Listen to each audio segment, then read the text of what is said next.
All right, so we're gonna get started a little bit early. I know I said 8:30 standard Eastern Standard Time, but it is 8:26. And if anybody knows, if any of you guys know me, you know how I am when it comes to being keeping to my schedule. I'm usually always early, so nothing new there for me. So basically, this week has been an interesting week. I've got quite a bit of stuff done, and there's a lot more to be done. It's one of the lovely things about having your own business is you're never any shortage of work. But this week is a special for me because this is what I actually specialize in. Specialize in exercise. Um, so because of the month that we're in, and I know a lot of the restrictions, the COVID, well, last couple of months we've been, stuck indoors and nothing to do, and some of us have gained some weight, some of us have gotten a little bit lazy, complacent, and I completely understand that. I know how being stuck inside has a psychological effect to your well-being. Going to dive a little bit into my past, and I'm not going to go into it ever again because I'm not the type of person where I like to live in the past. So when I was in my 20s, I fell into a really bad depression because I had experimented with steroids, which is why I'm so against steroids because I know what it does to people when you get off of them. That you fall into a serious and massive depression if you don't know how to come back out of it. So I basically stuck myself in my room in my parents' basement for an entire year between 25 and 26. I didn't see the outside of my house. Only very rarely, and by very rarely, I would mean maybe two, three times throughout the entire year. So being stuck indoors does play really weird stuff up here to the point where I almost committed, where I was contemplating committing suicide. So I know what it does to people. I know what being stuck does inside for people. And 2 months is good enough to start getting this stuff all messed up. The one thing that it got me out of it was exercise, actually. It was when I was completely getting out of my real bad funk, I'm gonna call it from now on, was exercise. Without exercise, I don't know where I wouldn't be here to be talking to you guys about this. So, like I said before, I don't like living in my past. I don't like living in the past. I like living in the present so I could live for my future. And that's what I need everybody to start doing for themselves because this is what's critical for you. So, yesterday I put out a challenge. The challenge was to go for a walk.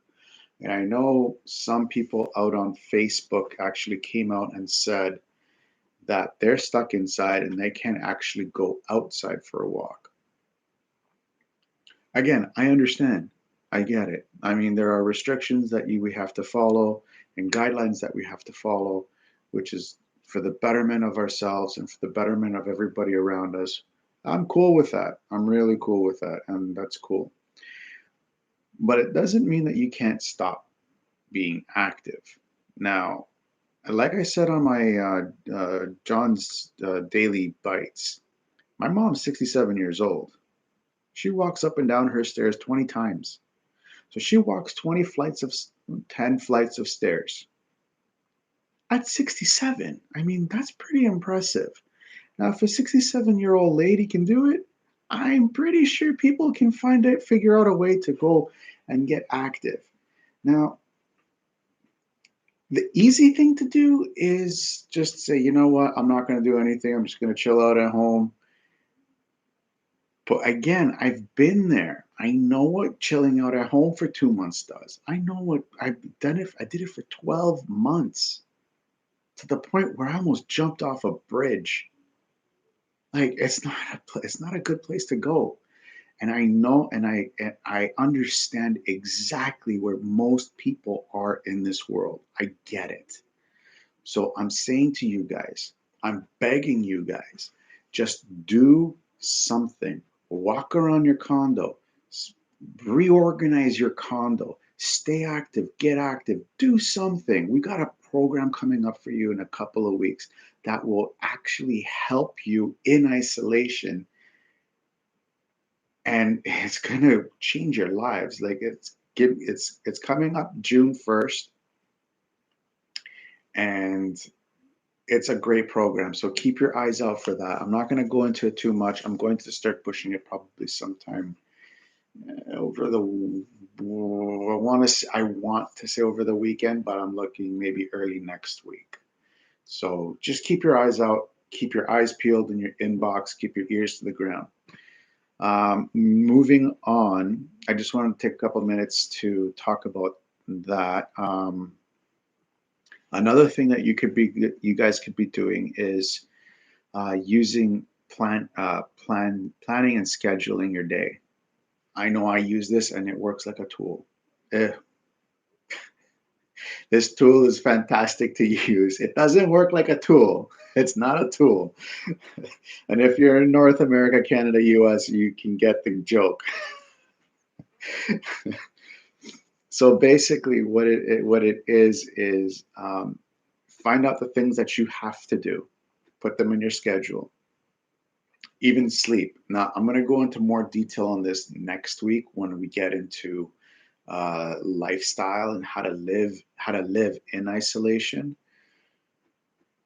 But I just want to touch up on it right now.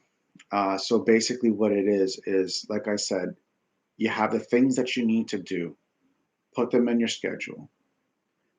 Take the things that you want to do, put them in the free time that you have inside your schedule. Now, what I do, I plan everything. I've never been a planner. I hated planning, but it was something that I heard and something that I read off of Jocko Willink. If you guys haven't heard of him, go look him up because he's fantastic, fantastic human being. Discipline equals freedom. The more disciplined you are, the more freedom you're going to end up having. And I've been shocked by it. Like I've been implementing it for about a month and a half now, and working full-time job and starting a business. You'd think I have no time. If you guys look at my schedule, it's insane, absolutely crazy. There's barely enough time for myself. But I feel that I have more time on my hands. It's the weirdest thing. I can't explain it. I don't want to explain it. I mean, I'm getting so much more done. I feel victorious at the end of the day. And I feel enthralled when I wake up. I'm exhausted, but I feel raring to go. And we'll get into a lot more next week when we get into lifestyle and isolation. So please look into the challenge that I put into you out for you guys. For those of you that have the ability to go out, go. If you're not going back to work, but you still have the ability to go for a walk, for example, go for your walk, go for a run. I just get moving. For those of you that are indoors and you're in a house and you have multi stories, walk up and down your stairs once a day. Do it 20, 30 times. I mean, if a 67-year-old woman can do it, you guys can do it, I'm sure. I'm 100% sure you guys can do it. If you're living in a condo, might be a little bit more tricky. If you can sneak into your stairwell, your condo, walk the stairs. If not, reorganize your condo. That's active. Think about walking around. I'm sure you guys will be able to just walk around your condo, walk in the halls, do whatever. Just I don't want to say go against people, go against everybody. Don't follow the rules. I mean, the rules are there for our well-being and our safety and the safety of others. So just follow the rules. So that's basically it. That's for my live Thursdays for May 21st. And for all the Greek Orthodox out there, all the Orthodox out there, I wish you guys, for all the Constantines and Helens, I wish you guys happy name day. And I wish you guys all the best and all your families the best. So with that, I want to kind of start to sign off. So I will see you guys tomorrow and stay healthy, stay fit, and stay tuned for tomorrow for John's another episode of John's Daily Bites in the morning and me going off on a tangent on in the night. This one is going to be fun. I might actually start yelling. I might. I don't know yet. We'll see. We'll see how I feel. So with that, have a good night, everybody, or a good morning, or a good afternoon, wherever you are in this crazy world.